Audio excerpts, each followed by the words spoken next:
Welcome, people of the World Wide Web. So it is the weekend. It is essentially the first movie review of films released in 2025. So there will be two this weekend. You will notice these first few weekends I will get in a lot before my cinema closes. And then there might not be as many. We shall see how we go. And then hopefully I will know when my Cineworld closes and the Odeon opens, and then there is that. So just to let it out there. But yes, so as you can tell, this is a movie review for We Live in Time. It is 1 hour and 48 minutes long, and it is essentially, if you haven't seen the trailer or don't know what this film is about, it is essentially the lives of Andrew Garfield, who plays Tobias, and Florence Pugh, who plays Alma. And essentially it is their lives together from kind of start to finish of this story. It is done, what you don't kind of tell, it isn't done chronologically. It is very cut up, and there is obviously reasons for that. I did enjoy this movie.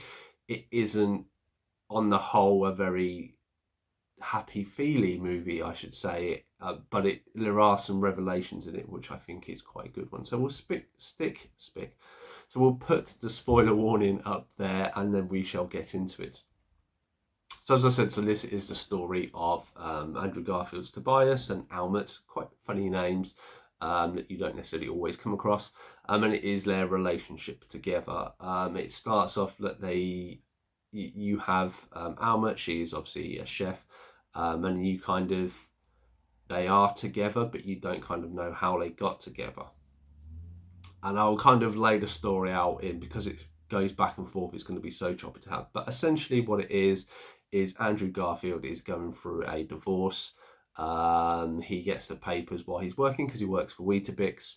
He goes to sign the documents in his hotel room, and the pens don't work. So he gets in his dressing gown, walks down to the local, what I believe is a Tesco's, which is a supermarket if anybody doesn't have a Tesco's in your country.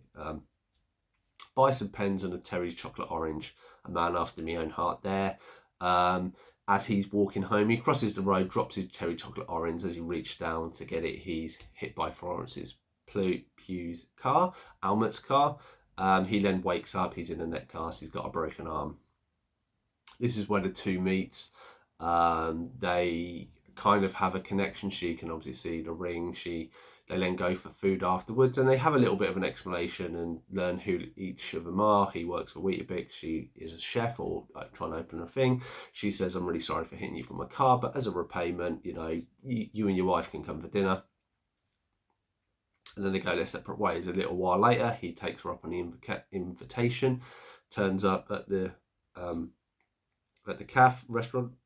Pardon me. And then he has dinner and obviously she's obviously been speaking about him, because obviously when he's introduced, she's like, "Oh, you're the Weetabix man." He sits down, she gives him some food, and then when they start talking to each other, she's like, "Oh, well, where is your wife?" And he goes, I kind of have a wife, but I don't. And then this then leads them to hooking up. The story then progresses. Obviously, they start dating after a little while, and they get into this period of, he wants kids, she doesn't think she wants kids at this time, and they kind of have a big argument, and it relates. And then he kind of makes up after that and says, it is what it is. Unfortunately, a little while after that, she gets very stomach pains, realizes she has ovarian cancer, and this is then when they're put in that situation. You can remove one, you can remove both, you can keep them, and there's a lot of stuff that goes involved with that.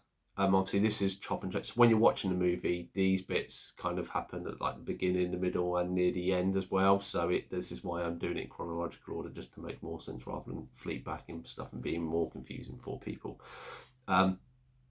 So she kind of agrees, as we assume, to have the cancer and have at least one of them removed.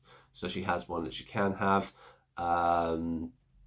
They kind of then end up going through IVF and having a child, and it all seems all great. The families obviously intermingle, and you get to meet his dad and her mum and brothers and stuff like this. And this is where you learn she used to be an ice skater, and it's like he doesn't realise this was the case. Then as time goes on, she recovers from that. Obviously, they have this little girl. She's a few years old, and then unfortunately the cancer comes back. This is kind of where the main story of this resolves, that essentially she doesn't know if she wants to go through the process, and that's where kind of the movie starts, of her. Like it could fix it. It could not. They need to be more thorough on it. But also this time she's given a job opportunity because she's a chef to go to like the regionals to be in like for the GB team for a chef, which she kind of does behind her partner's back. And this is where they kind of come at odds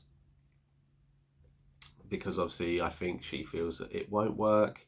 Um, and that she wants to go out with her daughter knowing something. This is kind of, there is a bit of misunderstanding here between them, and obviously she does it a little bit behind his back, and he is trying to plan a wedding not knowing this, and then the wedding falls through. They decide that she goes to the regionals. She goes to regionals, it looks like they're going to win, then they just walk out, and then it kind of has it that she is no longer there, and you just have the end scene with Andrew Garfield and the child, and obviously it seems she's passed away. It was a very good film in the way it was shot, it was acted, it was come across. As I say, the story as a whole, unfortunately, is very, and I don't want to say negative, it's very down. You know, that it seems that her dad had some sort of illness, that he lost Andrew Garfield's mum. You don't really see anything like that, so I assume she died. Obviously, she goes through 2 rounds of cancer treatment, and obviously it ends in her passing away. You obviously have fertility problems, so there is a lot of negativity on there, but the reason why they have split this storyline up is so it isn't full on. It's so there are some fun, you know, you get some, oh, it's a cancer scare, or it could be cancer and she has to go through chemo, and then it kind of forwards and it's them meeting and then being all lovey-dovey and stuff. And I think that worked really well for this film because it kind of mixed it up. I think too often there are movies that are so not negative, but so you have these kind of themes constantly across it, that by the end of the movie you're like, oh my god, I need to go and watch something really, really like a Disney movie or something because I'm so depressed after this. Whereas this, it just, I felt sad. The ending, I say, because it is kind of a little bit vague, I kind of would like it been, I get there's a cooking reference in there, and I think that's clever. And there's a theme where you learn that throughout all of your relationship, nothing is ever a guarantee, and kind of Almut's, the Florence Pugh's character, is very much live in the time, and I kind of get that of being of my age and the experiences I've been through. Of like, we can so much look towards the future and what could happen to something, and there are things happen all the time, but I think you need to live on a moment and enjoy the moments and remember these moments, because obviously we don't know what's around the corner, whether you plan it out or whatever. And I think that was a really good message. So for me, I rate this movie a 6.8 out of 10. As I say, it was really, really good. It's just, I think for the ending, I say, it could have been a little better for me, maybe, but that's just maybe my personal preference. And I say, I think the whole subject matter, it can be quite dark, but they did a good enough job to split it up. So I really enjoyed this movie. Have you seen this movie? Let me know your thoughts and feelings in the comments down below, and I shall see you in the next one.